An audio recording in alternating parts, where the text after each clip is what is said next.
طبعا هنا عندنا أول حاجة هنشرح مع بعض كده قوانين كيرشوف بطريقة بسيطة جدا.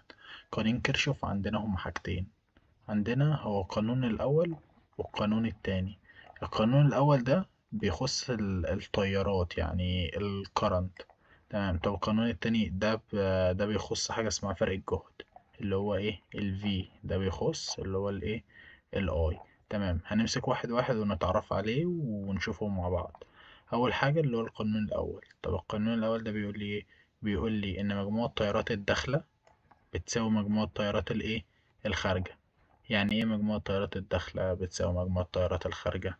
هقول لك تعالى. انا مثلا عندي نقطة اهي، النقطة دي هلاقي ان في تيارات داخلة اهي وتيارات خارجة. تيارات داخلة، تيارات داخلة اهي، وتيارات ايه خارجة. القانون بقى بيقول لي ايه؟ ان اي تيار داخل لو جمعتهم مع بعض كلهم وساويتهم بالتيارات الخارجة هلاقيهم بيساوي بعض.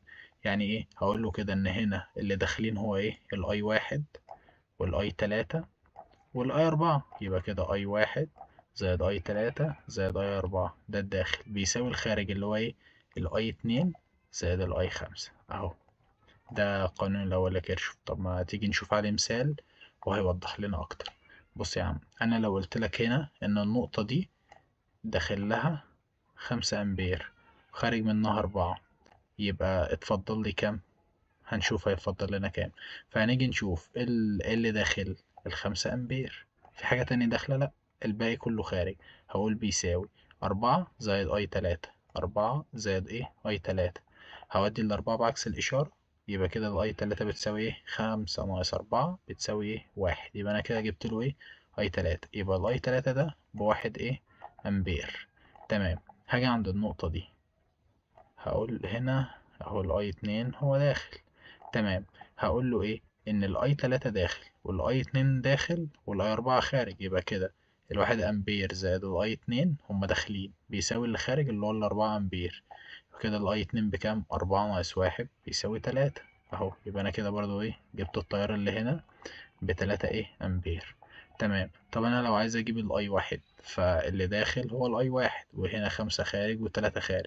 كده الاي 1 بيساوي 3 زائد 5 بيساوي ايه؟ 8 امبير. يبقى انا كده جبت ايه؟ التيار اللي هو ايه؟ 8 امبير. طب انا لو عايز اجيب الاي 4 ده، بص الاي 4 ده انا ممكن اجيبه بطريقتين. اول طريقة ان هعمل المعادلة العادية بتاعتي اللي هو ايه؟ ممكن اقول له ان الاي 4 بيساوي ايه؟ ده الخارج بيساوي الداخل اللي هو 4 أمبير من هنا و4 أمبير من هنا بيساوي 8 أمبير. ده أهو يا عم 8 أمبير. طب أنا ممكن بقى أشغل دماغي شوية. مش هنا التيار دخل لي كان 8 أمبير واتجزأ هنا واتجزأ هنا بعد كده اتجمع تاني كله؟ خلاص يبقى كده الأي 1 هو الأي 4 هو بيساوي كام أمبير؟ بيساوي 8 أمبير. يعني ده القانون الأول لكيرشوف. هو عبارة عن إيه؟ إن أنا بقول مجموع التيارات الداخلة بتساوي مجموع التيارات الخارجة وهشتغل عليها بس كده ما فيهاش أي حاجة. طب القانون التاني، القانون التاني هنشوف أهو. هو هنا بيقول لنا إيه؟ القانون التاني ده بيخص حاجة اسمها إيه؟ فرق الجهد. يعني إيه فرق الجهد؟ يعني أنا لو عندي في دايرة بطاريات لو جمعتها مع بعض هتساوي لي إيه؟ إن أنا أقول المقاومة في التيار. يعني إيه؟ انا مش فاهم خالص. هقول لك يا عم تعالى عادي. هو مديني حاجة هنا اهو. بيقول لي ايه؟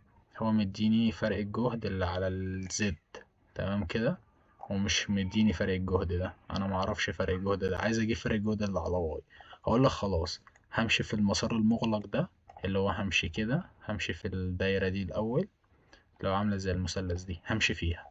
واللي هخبط فيه هاخده بإشارته. يعني ايه اللي هخبط فيه هاخده في إشارته؟ يعني انا لو خبطت في السالب هاخدها سالب، لو خبطت في الموجب هاخدها موجب. فانا ماشي كده. خلاص يبقى انا اول حاجة هخبط في الايه؟ في ال في السالب 4. يبقى اخدها ايه؟ سالب 4. بعد كده همشي خبطت في الموجب الواي اهو. موجب في واي بتساوي ايه؟ صفر. اول ما برجع مكان تاني يبقى بتساوي صفر. يبقى اودي ال4 بعكس الاشارة. يبقى الفي واي بتساوي كام؟ الفي واي بتساوي 4 ايه؟ فولت. تمام. بعد كده اروح اعمل ايه بقى تاني؟ هشتغل على الجزء اللي هناك اهو. انا جبت دي ب4 فولت، هشتغل ايه؟ على دي اهو. تمام كده. وهلف ايه اللفة بتاعتي كده. اول حاجة انا ماشي اهو، ماشي خبطت في السالب يبقى اخدها سالب 4. كده همشي تاني، خبطت في الموجب الاكس هاخدها اهو في اكس بالموجب، كده خبطت في الاتنين بالموجب هاخدها بالموجب، هجمعهم مع بعض هيطلع لي الفي اكس في الاخر بكام؟ باتنين ايه؟ باتنين فولت. ده القانون التاني بكل سهولة. طب هو اصلا انا ما بستخدمش ولا ده لوحده ولا ده لوحده، انا بستخدم الاتنين مع بعض علشان احل الدوائر اللي هي عامله زي دي. طب بعمل ايه بقى؟ الاربع حاجات اللي هقولهم لك دول بيحلوا لك اي مساله كيرشوف ممكن تشوفها في حياتك. اول حاجه ان انا بفرض اتجاهات التيارات. يعني ايه؟ اول حاجه الدايره ما بيبقاش فيها مكان الحاجات دي، انا اللي بفرضها. فبروح مثلا اقول له ايه؟ بقول له ان في تيار ماشي كده وتيار ماشي كده وتيار ماشي كده، وافرض ان ده I1 وده I2 واللي تحت ده I3. فهجيبها له من القانون الأول لكيرشوف، هعمل له معادلة. التيارات الداخلة بتساوي التيارات الخارجة. اللي داخل هو ال I1 وال I2 أهو، بيساوي التيارات الخارجة اللي هو I3. هدخل I3 بعكس الإشارة، يبقى أنا كده جبت له إيه؟ أول معادلة. يبقى أنا بحتاج في كيرشوف 3 معادلات. أول معادلة بجيبها من القانون الأول لكيرشوف اللي هو إيه؟ بفرض التيارات، ولو هو مش فارضها لي واعمل المعادلة بتاعتها، ويبقى انا كده جبت اول معادلة. طب بعد كده بقى تاني خطوة ان انا ايه؟ بفرض انا هلف ازاي اهو. اي فرض انت عايز تلفه، وانت عايز تلف الناحية التانية عادي. وبعد كده بقى اما باجي اخبط في بطارية، اللي بخبط فيه باخده بإشارته. يعني انا لو خبطت كنت ماشي كده وخبطت في السالب يبقى اخدها سالب، لو انا كنت ماشي كده وخبطت في الموجب هاخدها ايه؟ موجب. تمام. ولو انا مثلا كنت ماشي كده اهو، كنت ماشي كده والتيار ماشي معايا في نفس الاتجاه وقابلنا مقاومة، هيبقى الاي في التلاتة. طب لو انا كنت ماشي كده والتيار ماشي عكسي كنت هاخدها بالسالب، هيبقى سالب الاي في التلاتة. الحاجات دي لو عملناها هنحل اي مسألة كيرشوف. طب ما تيجي نشوف سؤال عليها ونشوف هنعمل فيها ايه. اهو، تعالوا نشوف سؤال عليها. اول حاجة هو مديني دي، فانا اول حاجة هفرض له ايه؟ التيارات. خلاص، هفرض له التيارات ازاي؟ انا شفت البطارية هنا، فالبطارية بتطلع كرنت كده. تمام. ودي هتطلع لي كده، ويبقى انا ده هفرضه كده مثلا. يبقى انا اللي عندي هسمي ده I1، وهسمي ده I2، وهسمي ده كام؟ I3. تمام. يبقى انا كده عندي ايه؟ اللي داخل هو الاي 1 والاي 2 اهو، الاي 1 والاي 2 بيساوي اللي خارج اللي هو الاي 3. دخل الاي 3 بعكس الاشاره، يبقى اي 1 زي اي 2 ناقص اي 3 بيساوي صفر. يبقى دي كده ايه؟ المعادله الاولى. هحتاج معادلتين تاني، بجيبهم ازاي؟ هجيبهم عن طريق ان انا ايه؟ همشي كده. تمام كده اهو. يبقى هنعمل ايه؟ او ممكن امشي بطريقه تاني، او ممكن امشي كده. هي تمام. يبقى همشي كده. تمام. اول حاجة انا ايه؟ هبدأ من النقطة دي. ماشي ماشي ماشي. التيار بتاعي هو كده كده طالع كده اهو، انا فرض ان الاي 1 هو طالع كده. تمام. يبقى انا ماشي في نفس اتجاه التيار. خلاص، يبقى اخدها ايه؟ بموجب 2 I 1. تمام كده. بعد كده خبطت في البطارية اللي هي 6، خلاص اخدها ايه؟ -6. تمام. بعد كده ماشي ماشي ماشي، خبطت في البطارية اللي هي موجب 2، خلاص اخدها موجب ايه؟ 2. كده نزلت تحت.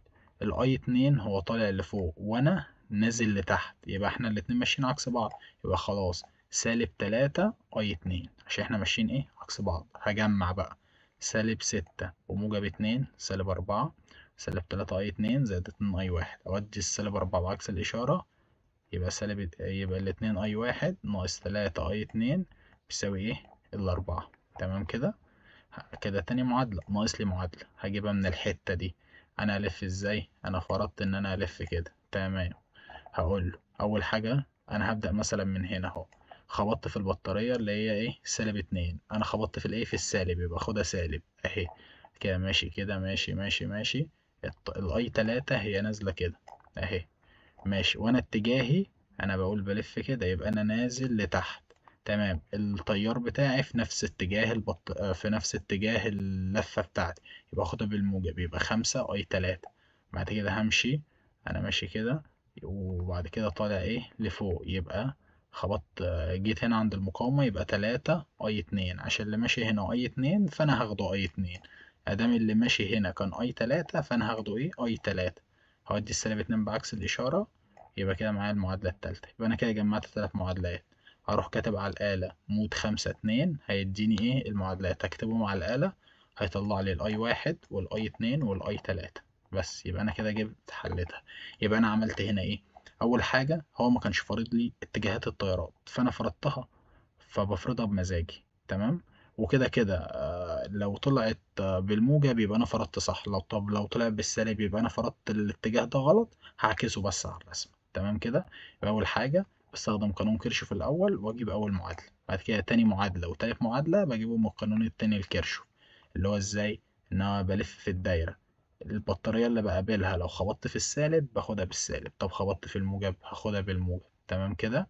بعد كده عند المقاومات لو التيار في اتجاهي هاخدها بالموجب، طب لو التيار عكسي يبقى انا هاخدها ايه؟ بالسالب. يبقى دي اول مسألة ما كانش فيها اي حاجة. هنلاقي الاي واحد طلع لنا بالرقم ده، والاي اتنين بالرقم ده، والاي تلاتة بالرقم ده.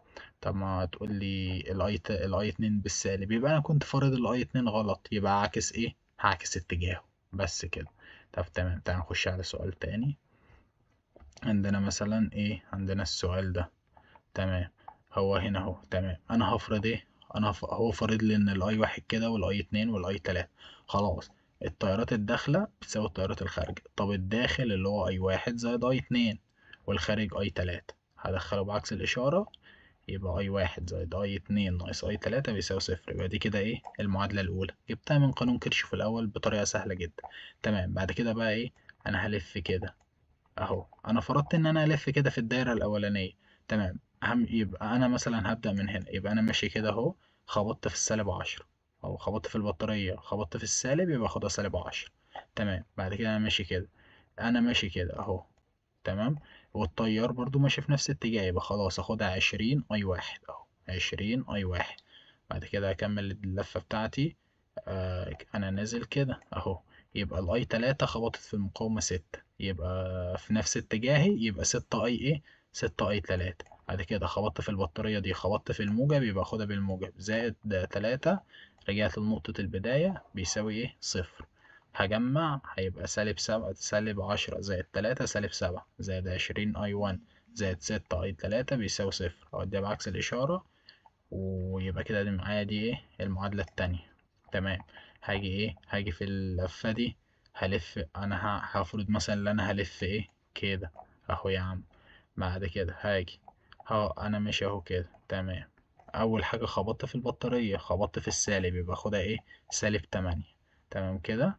بعد كده انا ماشي كده اهو، والتيار ماشي معايا في نفس الاتجاه، يبقى 10، والتيار اللي ماشي هنا كام؟ هو اي 2، يبقى 10 اي 2. بعد كده هنزل تحت، ماشي في نفس الاتجاه اللي هو اي 3، يبقى 6 اي 3. وخبطت البطارية، خبطت في الموجب، يبقى خدها 3 بيساوي ايه؟ صفر. يبقى سالب 8 و3 بيساوي سالب 5، وزائد 10 اي 2 زائد 6 اي 3 بيساوي صفر. اودي الخمسة بعكس الاشارة، يبقى كده معايا المعادلة التالتة. يبقى انا كده جبت التلات معادلات بتوعي. هكتب مود 5 2 على الآلة واحلهم، هيطلعوا لي قيمة التيار اي 1 واي 2 واي 3. دول اول مثالين، هم شبه بعض ومفهومش اي حاجة. في بقى مثال بعدهم، هو لو زود لي مقاومة داخلية هتعامل معاها ازاي؟ هوريك هنتعامل معاها ايه ازاي. بص اهو، لو عندي ايه؟ مقاومة داخلية. بص، هو نفس الحوار. هاجي هنا عند النقطة دي مثلا، هفرض ان هنا في تيار كده، وفي تيار نزل لتحت، وفي تيار طالع ايه؟ لفوق. هقول ان ده اي 1، واقول ان ده مثلا اي 2، واقول ان ده ايه؟ اي ايه؟ اي 3. تمام. يبقى كده اللي داخل هو الاي 1، طب واللي خارج اي 2 زائد اي 3 اهو. اللي داخل بيساوي ايه؟ اللي خارجين. هدخلهم بعكس الاشاره، يبقى الاي 1 ناقص الاي 2 ناقص الاي 3 بيساوي صفر. كده دي المعادله الاولى. على طول المعادله الاولى بجيبها اني افرض التيارات رايحه فين من قانون كيرشوف الاول، وهجيبها. يبقى انا كده عملت ايه؟ المعادله الاولى. تمام. هاجي بعد كده هبص، ايه مثلا؟ انا همشي ايه؟ همشي كده اهو. انا بقول لك ان انا همشي كده. تمام. يبقى هاجي من هنا وابدا. اول حاجه انا ماشي كده، خبطت في الايه؟ في السالب 10، يبقى خدها سالب 10. تمام. بس انا ايه؟ انا معلش هنبتدي بس في اللي في الاول، اللي فوق، ملناش دعوه باللي تحت دلوقتي اهو. ملناش دعوه ايه بالدايره اللي تحت، خلينا في الدايره اللي فوق. همشي كده اهو، خبطت في الايه؟ في السالب 10 هاخدها سالب 10. بعد كده ماشي ماشي ماشي ماشي، خبطت في السالب 15 هاخدها سالب ايه 15.